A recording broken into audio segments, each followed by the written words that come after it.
Hey class, welcome to our Java programming tutorial. In this tutorial series, pag-aaralan natin ang Java programming language, step by step. So, before we dive in, alamin muna natin kung ano nga ba ang Java.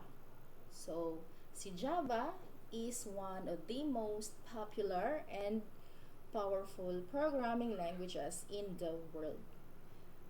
Pwede tayong gumawa ng iba't ibang software applications gamit ang Java. So, like desktop applications, mobile applications, web applications, or even games. Kaya kung gusto ninyong matutunan ang isa sa pinaka-versatile na programming languages, you're in the right place. So, simulan na natin. Tutorial Part 1 is about variables and data types. So, be ready to learn kung paano mag-create at mag-declare ng variables, how we can assign value to the variables, at paano natin siya ipiprint yung variables, at saka paano tayo mag-reassign ng value dun sa variables natin. Tsaka paano siya i-declare, no? Gamit ang Java programming language. Next is, ano nga ba ang mga data types? Next, ano nga ba ang ibig sabihin ng identifiers? Tsaka, paano mag-combine ng multiple strings into one? So, yung concatenations. And of course, at the end of this tutorial is magkakaroon din tayo ng Sentence Builder Challenge para ma-apply ninyo ang lahat ng mga natutunan ninyo about sa variables and data types. So, let's get started. Variables. Simulan natin sa variable. Si variable is like a container that holds data. Para siyang container, no? Para siyang pitcher. Kung alam niyo yung pitcher, yun yung nilalagyan ng tubig, doon tayo nagtitimpla ng juice, para magamit natin si pitcher, para makapagsalin tayo ng tubig doon sa baso natin, 'di ba? So yun si pitcher. Si pitcher nilalagyan ng any types of liquid. Tapos ginagamit natin si pitcher para i-contain niya yung liquid na yun para hindi siya matapon. And then pwede natin gamitin yung pitcher na yun anytime. 'Di ba? Kung magtimpla tayo ng juice, pwedeng nandun lang yun sa pitcher, and then anytime na gusto natin uminom ng juice, kunin natin si pitcher, tapos magsalin tayo dun sa baso. Okay? So, ganun yun si variable. In programming, si variable is para siyang container. Kino-contain niya yung data. Si variable is yun yung ginagamit natin anywhere in our program. Siya yung tinatawag natin sa kung saan doon sa program natin, kung kailan natin siya gamitin, tatawagin natin si variable. Next is data types. Data types is just a type of data. Para siyang si juice, para siyang si soda, parang water, no? Na pwedeng ilagay doon sa pitcher, 'di ba? So yun yung data type. Si data type is just a type of data. It could be a string, it could be an array, it could be a character, float, doubles, or integer, no, that a variable can hold. Next is we have two types of data types. Unang-una, si primitive data types. Yung primitive data types class are char. Unang-una, si char. Si char holds a single character. Yung type na to is isa lang yung pwede niyang i-store. Isa lang. Isang character lang. Kapag ka more than na sa 1, hindi na siya char ang gamitin mo. String na yung gagamitin mo. Next is boolean. Si boolean is represents true or false. Hindi pwedeng both. Dapat either true or false lang siya. Pwedeng true, pwedeng false. But it can't be both. Third, integers. We have 4 types of integers here. First, si byte. Nagre-range yung numero niya from 128, negative 128 hanggang 127. Pag lumagpas pa dyan sa range na yan, hindi na dapat byte ang gamitin mo. Kundi ang gagamitin mo na is si short. Next, si short is a large integer. Mas mataas yung numero na ini-store niya kaysa kay byte. Nagre-range siya ng from negative 32,768 hanggang positive 32,767. Pag lumagpas pa dyan sa range na yan, na sinasabi dyan sa range, is dapat int na yung gagamitin mo. Si int is a default integer type. Nag-range siya from negative 2,147,483,648 up to positive 2,147,483,647. So again, kapag lumagpas na dyan sa range na yan, kung mas higher siya, dapat sa long na data type ang gamitin natin. Dideclare na natin siya as long integer. So yung long integer naman is umaabot siya ng quintillion na numbers. From negative 9 quintillion hanggang positive quintillions. Okay? So, those are the integer types of data. Pag sinasabing integer, whole number. No? Halimbawa, 1, 2, 3, 4, negative 10, negative 500, 1,000, 1 million, 2 billion, and so on. Next is floating point. We have two types of floating point. Unang-una si float and second is si double. Si float class is and si double, yung pagkakaiba nila is yung number of decimals or yung precisions nila. Okay, so explain ko after nito. So ano ba yung pagkakaiba ni float and si double? So the differences of float and double is unang-una yung size, no? Yung si float is hanggang 4 bytes yung nagagamit niyang memory. Si double naman is hanggang 8 bytes siya. Sa precision naman or sa number of decimals, mas hanggang 7 decimals lang si float, and then si double is hanggang 15 to 16 decimals. And then yung type of data naman, si default, ang magiging default dyan is si double sa program natin. And then yung usage, kung kailan siya gagamitin, kapag gagamitin natin si float kapag limited lang yung memory natin or yung memory is constrained. Pero kung ang kinakailangan naman is dapat higher precision siya para mas accurate yung data or numbers, gamitin natin si double. Si suffix requirement naman, when we declare a float, si float is, it requires letter F. No, kung mag-declare tayo ng value, si double is wala. So kapag nag-declare ka ng numbers with decimal na walang letter F, is double yan. So, nagdepende sa atin as a programmer, dapat alamin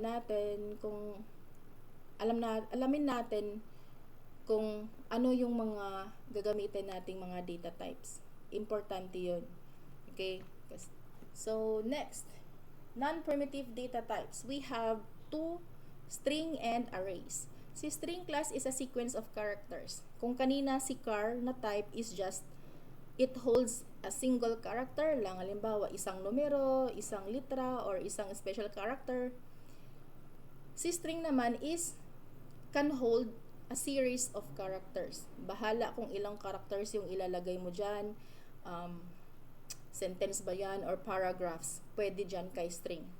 And number 2 is si arrays. Si arrays is collection of elements of the same type. Kung dun sa last semester, pinag-aralan natin sa Python is yung arrays niya is pwedeng iba-iba yung data types. Dito sa Java is dapat isa lang yung type ng data dun sa array niya.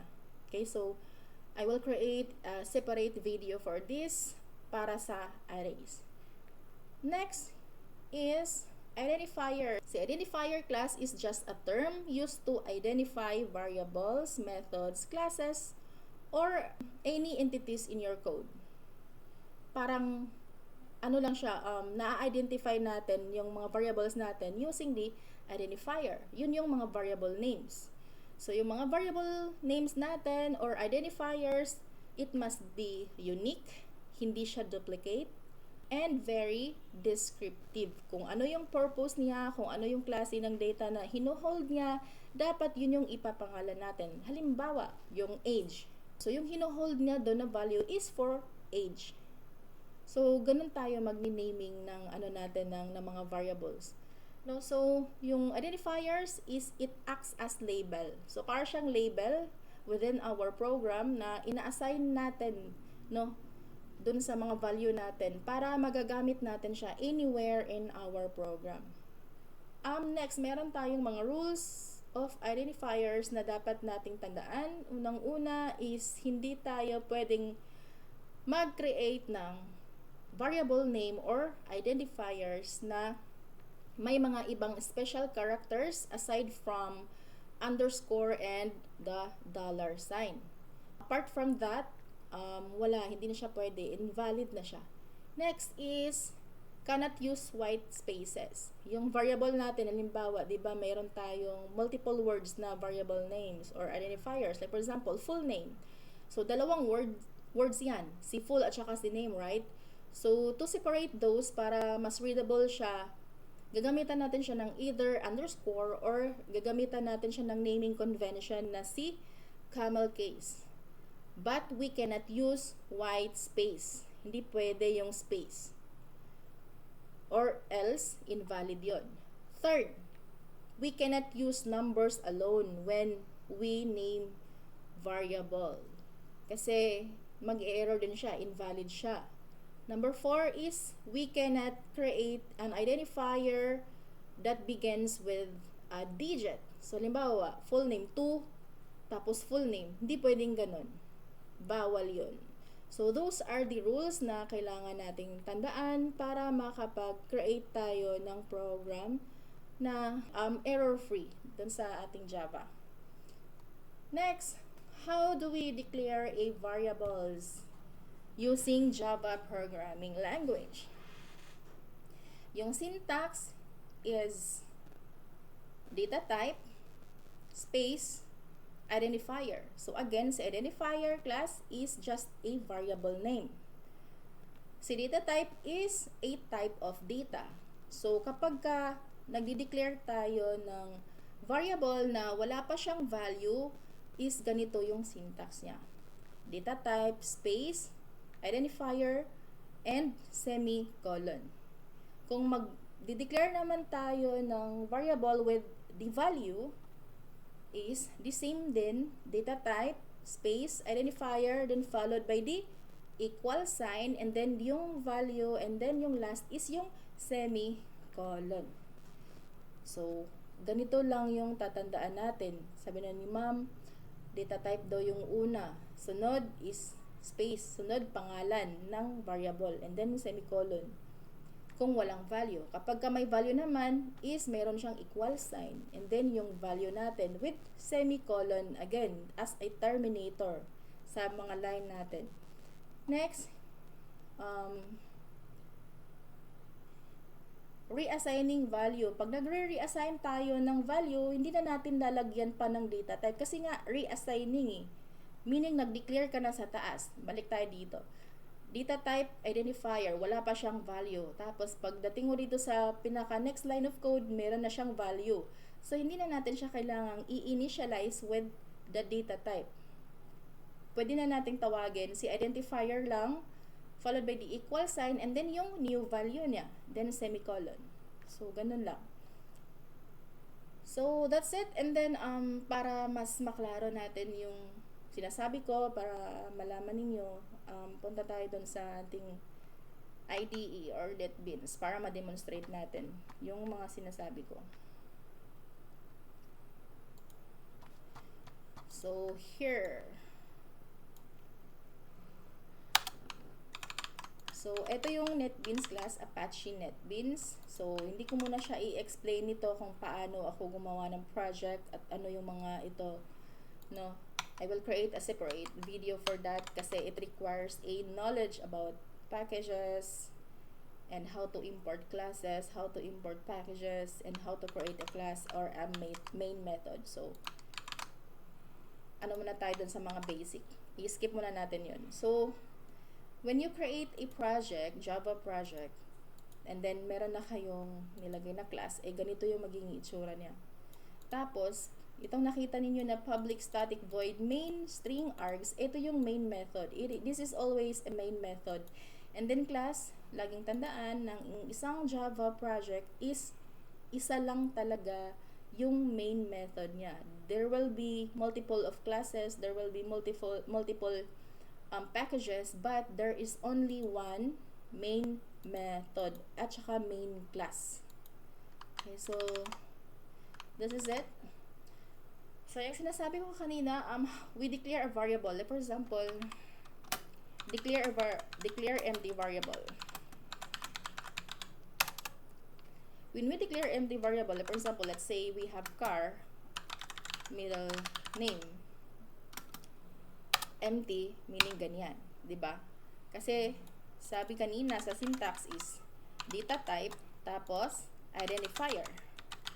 Ano ba si identifier? Si identifier is just a variable name, and then si data type is yung type of data. So, kung ano yung type of data, halimbawa, car, then middle name, middle initial. Ganyan. So, yun. Ito yung pagdi-declare ng wala nga pang laman. Kapag ka may laman na siya, may value na siya, magdi-declare tayo ng may value. Declare with value. Car, letter. Let's say letter. Diba ganito yun? Again, data type, identifier, followed by the equal sign, and then yung value, diba? So, ano ba yan? So, pag nag-declare tayo ng variable with value, ganito yung structure niya. Una, data type, identifier, which is the variable name, followed by the equal sign, and then yung value. Class, huwag kayong matakot na maglagay ng mga space. No? Pwede na, mas maganda na may space dito. Yan. Para mas readable yung code natin. So, yung data type, lagay natin, like for example, string full name. Ganyan. Kapag ka string, naka-double quotes. Okay, so, let's say, si Jasper Canios, right? Ganyan. So, string, which is the data type, and then yung identifier is full name, followed by the equal sign, and then yung value ng full name na si variable. Ganyan. So, this is how we declare a variable with value, and this is how we declare a variable with empty variable. So, let's try another. Car, letter is equal to ganyan.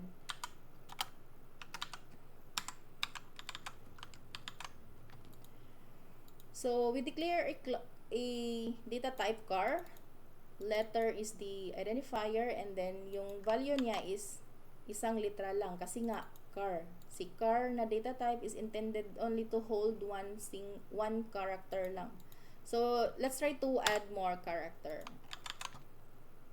Yun siya, nag-error siya. Is, if you can see here, may red lines siya. Nag-i-indicate yan na yung si car natin is isa lang yung hinuhold niyang character. So, ganyan. Pwedeng 1, pwedeng 3, pwedeng 0, pwedeng character. Ganyan. Ganyan. Diba? Pwedeng ganyan. So, pag madami na siya, nag-i-error na. Diba? Kasi nga, sabi isa lang. Yan. So, I hope Klaro na yan. Okay? So, if we declare a string without a value, para malalaman nyo yung iba't ibang scenario, let's say we have first name. Yan. Ganyan lang siya. Data type na string, then first name na identifier. Next is, halimbawa, boolean. Boolean has uniform. Ganyan. Pwedeng ganyan. Boolean, yung data type, and then yung identifier. Then, kapag ka meron naman tayong, value, has ID, has, ganyan. Followed by the equal sign, and then, true. Yan. So, ganyan lang siya. Okay?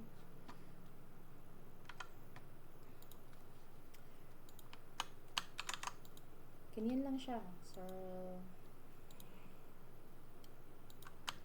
ito yung how we declare an empty variable, and then ito naman yung with value.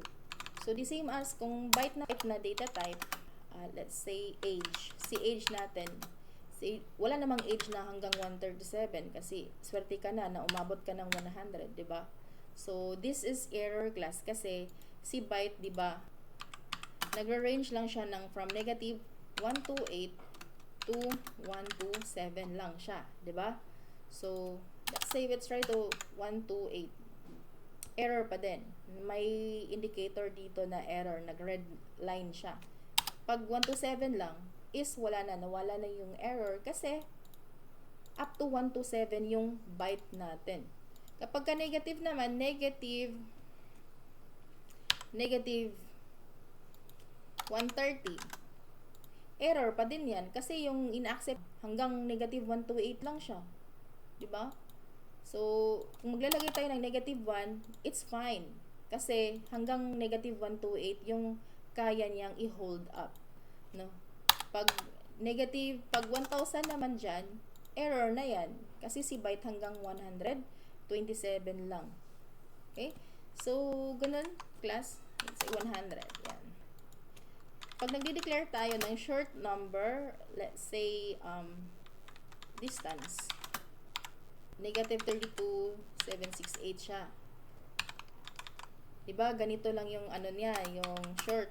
Nagre-range siya ng negative 32,768 to positive 32,767. Yan. Yan lang yung kayang i-hold niyang numero. So, kung sobra na dyan, halimbawa, 69, nag-error na siya. Kasi nga, hanggang negative 32,768 lang. Kapag ka-positive naman siya, halimbawa, ganyan, error pa din kasi hanggang 32,767 lang siya. Okay? So, I hope na-gets ninyo. Okay, no? So, yan, distance, halimbawa, 30,000. Ganyan. So, kapag ka, again, short is yung range niya ng number hanggang 32,767 na siya. So, outside sa range na to is, kung more than pa niyan, is dapat int na yung gagamitin natin. Int. So, halimbawa, int is numbers. We have numbers. So, hanggang negative 2 billion lang daw siya. Ganyan. 147. Ganyan. 2.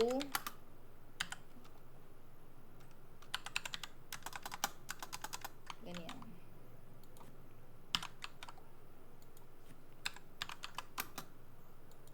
So, yung numero na, halimbawa, 3 billion.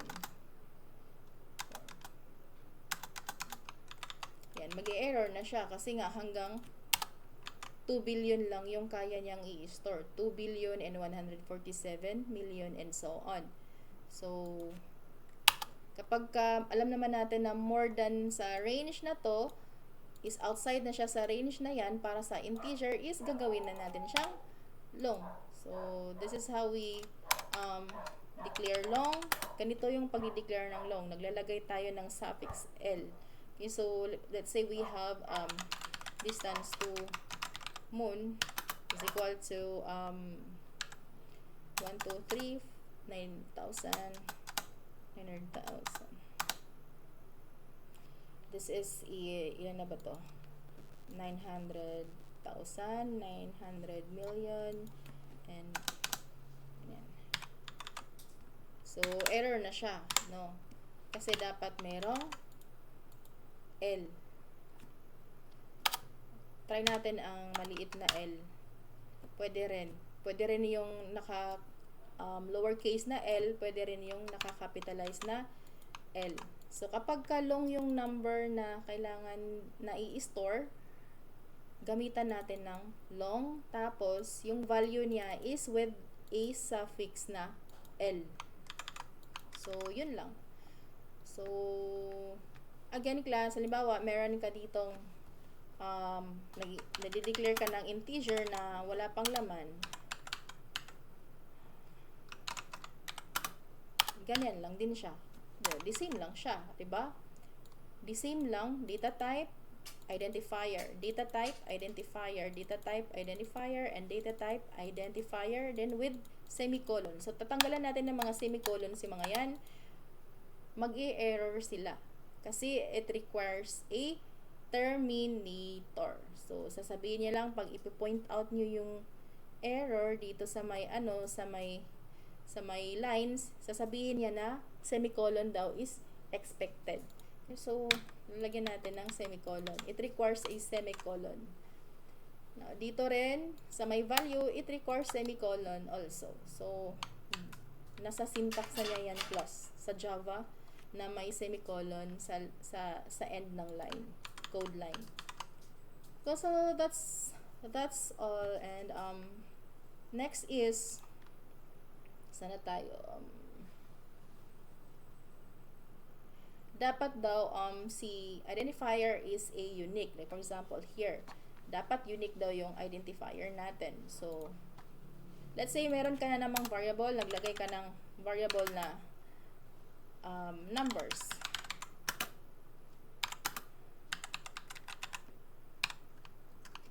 So ibang data type siya, pero yung numbers na to is nandun na siya sa taas. Naka-initialize siya as integer na variable. Tapos, nag-initialize ka dito ng numbers again, pero long yung data type niya, bawal yun. Kasi yung numbers na identifier is already initialized dun sa taas. Or it is already defined. Sa class sa Java, it is bawal yung duplicated identifiers. So, pwede nilagyan ng isang lang, walang S, ganyan. Pwede ganun. Wag lang yung parehas, nakaparehas. Okay? So, bawal yun. Kahit i-int mo pa yan, tapos, same lang yung identifiers. Ayan, same lang sila. Then, bawal na yung duplicate. No? Bawal siya. Dapat unique yung mga identifiers natin. Unique sila. And, ano pa ba yung mga rules na kailangang rules? Bawal daw gumamit ng ibang special characters dun sa mga variables natin. So, let's say yung yung full name natin is lalagyan natin ng at here. So, mag-i-error na siya. Kasi isa sa rules ng identifiers is yung ina-accept niya is underscore lang. Yan.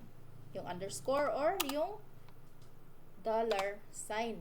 Pwede, no?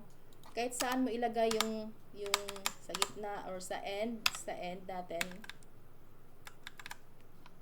Diyan, sa end ilagay yung $sign, pwede. Yung underscore, pwede. Pwede rin dito sa gitna, ganyan. Pwede rin dito sa diyan. Pero bawal yung ibang special characters other than underscore and $sign. Example, naglagay ka na dyan. Ganyan. Bawal yung mga yan. Mag-e-error yun. So, again, yung ina-accept niya is yung underscore lang and yung $sign. Okay. Tapos, next is, ano pa ba yung cannot use white spaces. So, halimbawa, sinasabi ko kanina, di ba, multiple words. Tapos, gusto nyong i-separate. So, lagyan nyo ng space. Bawal na yun. Kasi nga, hindi siya pasok dun sa validity of the variables. No? Kahit sa anong programming language man yan, hindi siya naka-white space yung identifiers or variable. So, dapat either ganyan, naka camel case siya, no? Or either lagyan mo ng underscore. Pwede yun. Okay, so, bawal ang white space again. Kung maglalagay kayo dito ng white space na madami, okay lang naman yan, hindi yan mag-i-error. Ganyan. Pero, kung titingnan natin, parang magulo yung ano natin, yung code. So, isang ano lang tayo, isang space lang. Diba? So, dito, kung ilalagyan yung space dyan, it's fine. But, kung titingnan natin, parang pangit siya, diba? So, walang space na dyan. So, kung eto naman dito, ayan, pwede din yan. Pero, yung white space na to, piniprint niya kasama. No? So, mamaya ipakita ko sa inyo kung when we print a variable. So, dito muna tayo sa rules of identifiers. Next is, we cannot use numbers alone. So, sabi ko nga, bawal yung numero lang. Diyan, numero, yung ipapangalan mo as identifier, hindi pwede. No? Hindi siya pwede. So, dapat ganyan. Pwedeng may numero, pero hindi pwedeng dito sa may unahan. Tapos, may kasamang word. No? Pwede siya dito sa gitna. Pwede rin siya dito sa pinaka-last. Yan. Diba? Yun yung last. Like dun sa activities natin last semester na nilalagyan yun ng halimbawa, name 1, name 2, or number 1, number 2. Parang ganyan. So, di pwedeng 1 full name, hindi pwedeng 2 full name. So, yung mga numero, pwede natin ilagay as nasa gitna or after sa, ayan, alphabet, pwede nasa pinaka-last. Ano ba? Last is we cannot, yun na nga, we cannot create a variable that begins with number. Ayan. Di pwede, invalid yun. Okay, so those are the rules of identifiers na kailangan natin tatandaan. Next is declaring variables, tapos na reassigning variables. So, how do we reassign a variable? Like for example, here, we have middle initial with no value. So, here, to assign a value, is tatawagin na natin, di ba sabi dito, identifier, yung syntax niya is identifier, equal sign, and then value.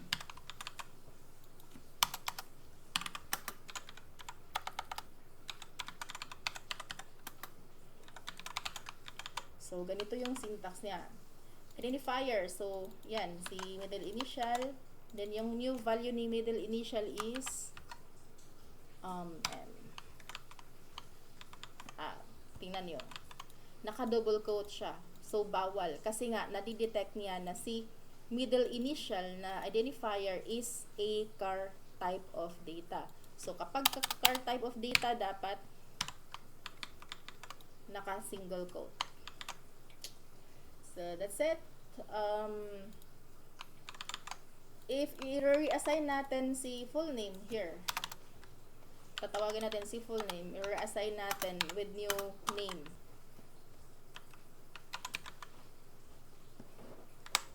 Ganyan. So, pwede yun. No? Si full name, in line 10, yung value niya is si Jasper Canios. Pagdating dito sa line 15, nagiging si Kayla. Okay, so, ganito yung pag-reassign ng value. Hindi na natin kailangang lagyan pa ng data type. Diretso na yung identifier yung gagamitin natin or tatawagin. So, next is system.out.println semicolon.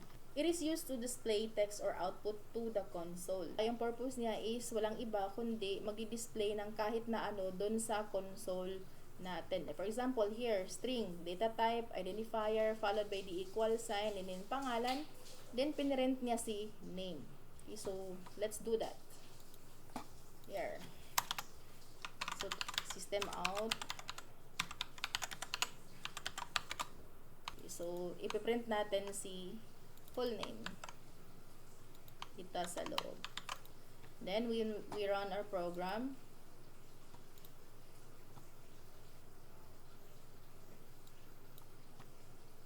So, here class, kailan na yung pinrent niya? Hindi na si Jasper Canios kasi na-override na ng line 15 yung si line 10.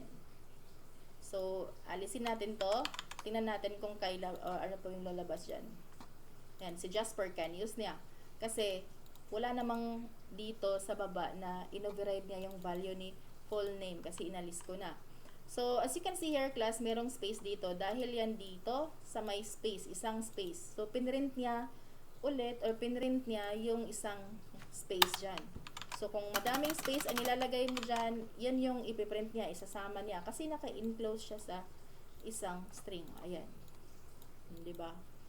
So, yan yung mga basic na kailangan ninyong matutunan. So, again, kailangan yung i-memorize to, yung system.out.println. So, ano ba yung print line? Tsaka meron pang merong print lang. Anong pagkakaiba ng print line tsaka print? So, yung si print class is nag-i-indicate to na yung kasunod niyang text. Halimbawa, may kasunod siyang text again. Ilalagay natin dito is ano yan? Tingnan natin kung saan magpiprint si students. Yan, di ba? Jasper Canios. So, etong line na to is ang output ng line 15. Pagdating sa line 16, yung output niya is eto. Tapos, dinugtong niya yung output ng line 17. Kasi nga, naka-print lang yung line 16. Meaning, yung next line of output is madadagdag niya or madudugtong dun sa dito, sa naka-print na line.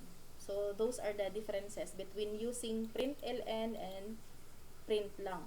Meaning, kapag ka-print ln, it will always print on the next line. Kapag ka-print lang, dudugtong siya doon sa pinakalas na output. Katulad nito, nagdugtong na si Jasper Canios and then yung students. So those are the differences. So, next. Concatenation. So, yung concatenation natin, class, no, yun yung magdudugtong ng multiple strings to make it one. Okay, so usually ginagamit to para makaproduce tayo ng na required na output. Okay, so balik tayo dun sa ano natin. So, gawa muna tayo ng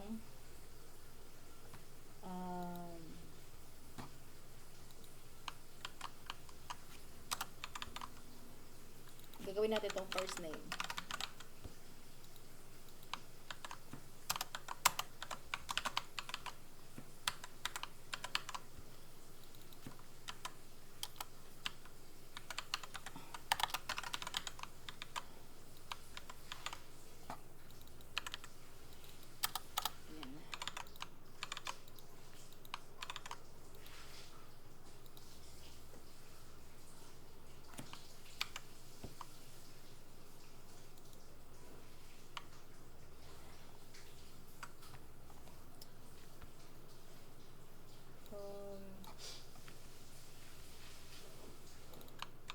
So, concatenation. So, yung halimbawa, yung required output is dapat ang lalabas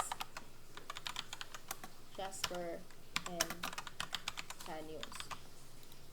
Dapat yung lalabas dun sa console natin is Jasper, first name, middle initial, and then yung last name. So, dapat magkadugtong sila to show the full name of a person. So, kailangan natin silang i-concat, yung tatlong data dito, using concatenation or D plus operator. So, mag-concat tayo. First name plus, may papakita ko sa inyo plus, middle initial, right? Plus last name. Yun. So, first name plus middle initial plus last name. So, yung output niya is Jasper M. Canios, pero nagdugtong-dugtong. Kasi, wala tayong nilagay na space. So, kung maglagay tayo ng space, if kailangan, gawa tayo ng something like this.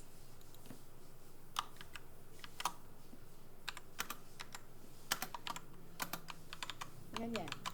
Okay, so let's run the code again. And, ayan. Jasper M. Canios. So, diba dito is mayroong dot, diba? M dot, tapos yung value natin dito is walang dot. Kasi nga, bawal na lagyan ng dot yan. Kasi char lang yung, ano niya data isang character lang. Diba? Dapat isa lang. So, naging dalawa na to kasi may dot na. So, bawal na siya. Kaya dito tayo magdudugtong ng dot. Dito sa concatenation natin. Yan. So, ayan na. Jasper M. Canios. So, may mga rules dun sa concatenations natin. Yung rules ng mga concatenations natin is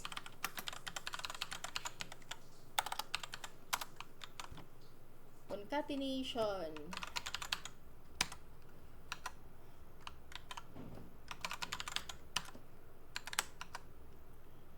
bawal let's say we have, kung mag-concat tayo class, halimbawa 2 plus 3, ganito. Eto, hindi siya concatenation. Ang tawag dito is mathematical operations na kasi 2 plus 3, no? Parehas integer, diba? So, kung i-run natin yan, lalabas dun sa console is ang 5. Okay? So, kapag ganito naman yung structure, 2 plus 3. So, ang nangyayari dito is magiging concatenation siya kasi string at saka integer. So, tingnan natin kung error or hindi. Hindi siya nag-i-error, pero nagpo-provide siya or nagpo-produce siya ng output na 2 and 3. Meaning, inad mo yung string na 2, tapos yung integer is nagiging whole string. So, hindi siya nag-mathematical operations, perhaps nag-add si 2 and 3. Diba? So, yun. And then, ano pa ba? Let's say, meron tayong naka-single quote na A. Ganyan. Naka-single quote na A ha plus 3. So, tingnan natin kung ano yung result. Yan. So, single quote na A plus 3. Ang result niya is 100. Bakit? Kasi, pagka naka-single quote class, ini-interpret ng compiler yan as a Unicode character. Meaning, yung value ng A na yan na naka-single character, naka-single quote, yung Unicode na value niya is yun yung inad niya dun sa integer na nasa kabila. So, hindi to concatenation. This is also a mathematical operations which you are adding the Unicode of A plus 3. So, yung Unicode ng A natin, if tingnan nyo sa Unicode characters natin, sa mga numbers, yung mga code nila, yung A dyan, yung value niya is 97. So, 97 plus 3 is nagiging 100. So, kapag ka naka-double quote ang A, double quote siya, kanina naka-single quotes, yan. Ang output niya is A and 3. So, nagiging concatenation siya. Kasi, eto, ini-interpret na to as string. Hindi na siya katulad kanina na yung Unicode character yung kinuha niya, okay, sa naka-single quote. So, that is the difference between using a single quote and a double quote. Kanina class, we have naka-single quote yung AB, ganyan. Magiging error na siya. Again, kasi sabi ko kanina, pagka character, kapag ka naka-single quote, isa lang ang character na pwede dyan. Hindi pwedeng more than one. Yan. Diba? So, wala na siyang error. Kapag madami siya, nag-i-error siya kasi nga naka-single quote. Meaning, sabi niya, kapag ka naka-single quote, isa lang talagang character pwede dyan. Okay. Yun. So, those are the difference between concatenation and not a concatenation. So, concatenations are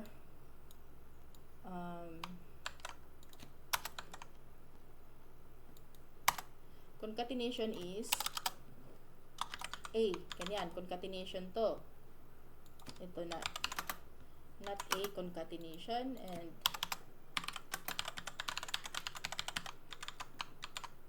ano pa ang not concatenation?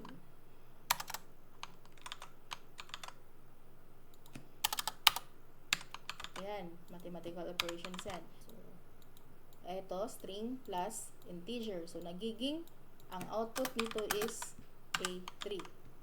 Ito, ang output nito is nagiging 8. So, say we have a ganyan, B. So, anong nangyayari dito? Kaya, diba? Single quote plus double quote, nagiging concatenation. So, yung result niya is AB. So, walang nagiging katulad dito, no? Integer. Single character plus integer, nagiging mathematical operations, which is adding the Unicode and the number. Then, here is a concatenation. Single character plus string, nagiging concatenation. It adds the two value. Ganyan. So, ano pa ba?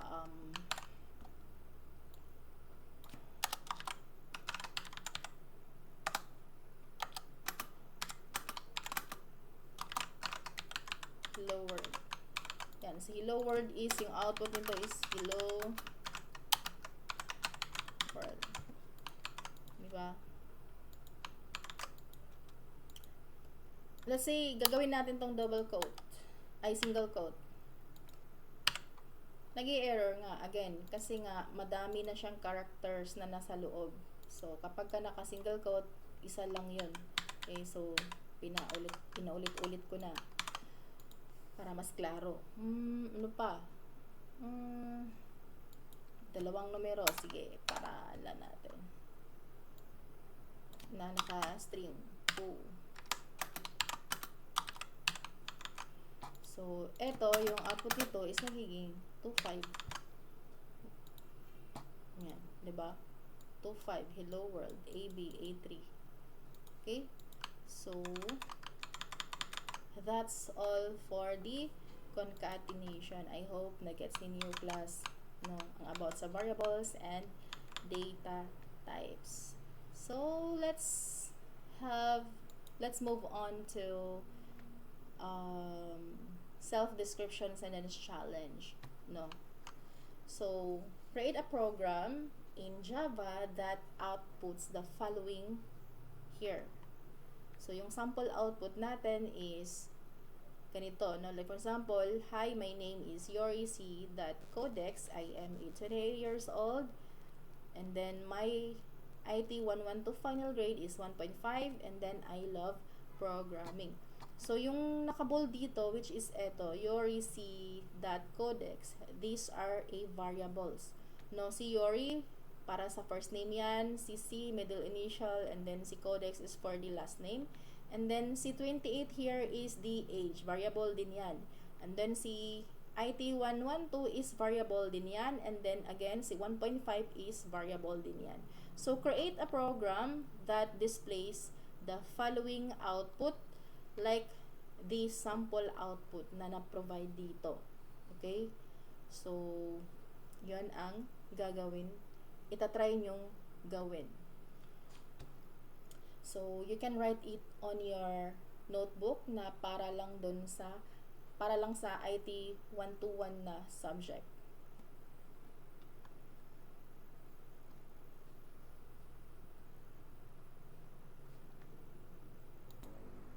Okay, so balik tayo dun sa NetBeans.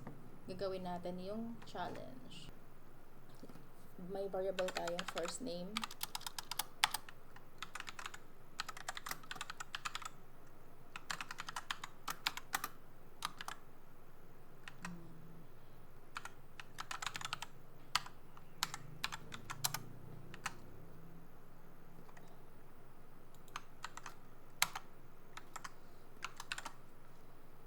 Last name.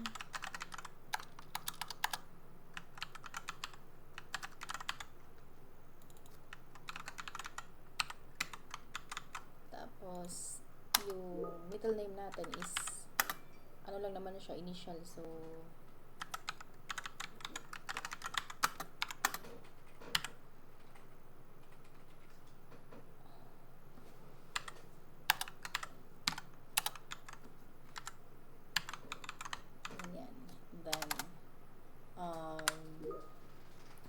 meron tayong string na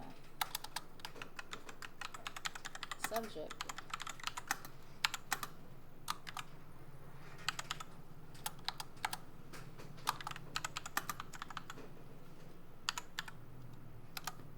Meron tayong float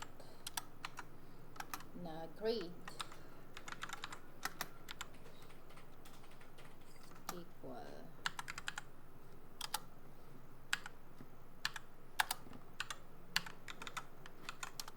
and ano pa, age, tsaka age.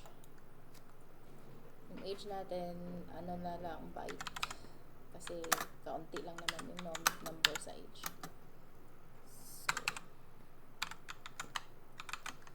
So yung mga variables nito, ito variable first name, last name, middle name, subject, grade, and age. As you can see here, if you notice na meron siyang gray line, nag-i-indicate lang yan na hindi pa siya nagagamit, no? So hindi siya totally error, si IDE lang is nag-remind sa'yo na hindi pa siya nagamit dito sa code natin. So gamitin na natin siya ngayon kasi magpapaprint tayo ng output. So kapag magpapadisplay tayo ng output, gamit tayo ng system.out.println. So sabi doon, hi, my name is space, concat tayo with first name plus space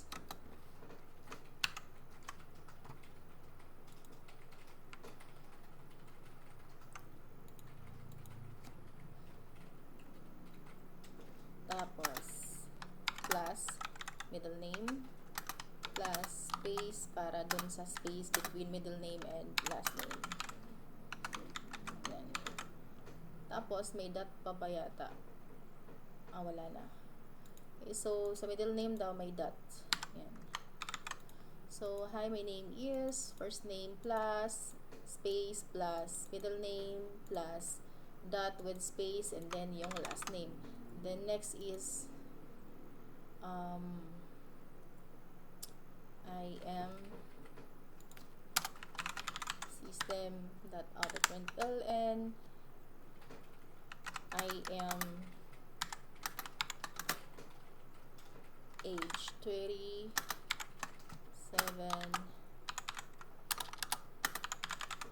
years old. Next is my system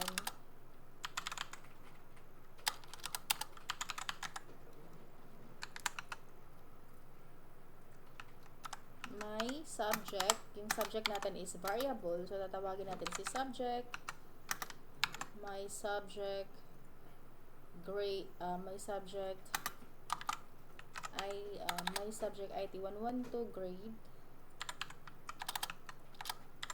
grade is plus natin si grade. Last is merong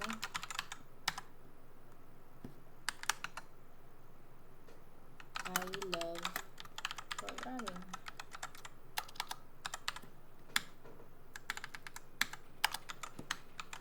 So, yun lang.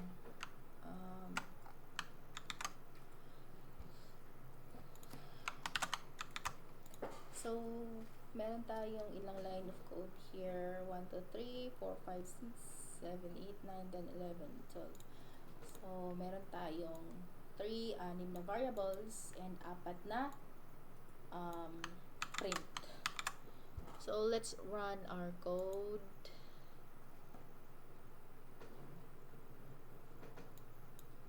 And hi, my name is Emilio Chizaraos. I am 35 years old and my IT 121 grade is 1.2. So, oops, walang space si IT 121. So, let's check that. My IT here. So, dapat nag-space tayo ng before sa grade space. Then, I love programming. So, yan.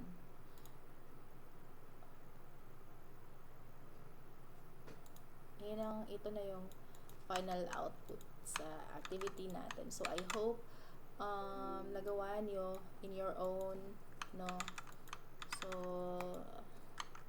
yun lang about variables and data types. So, huwag nyong kalimutan kasi importante yun sila, si variables and data types, so that we can create a Java applications.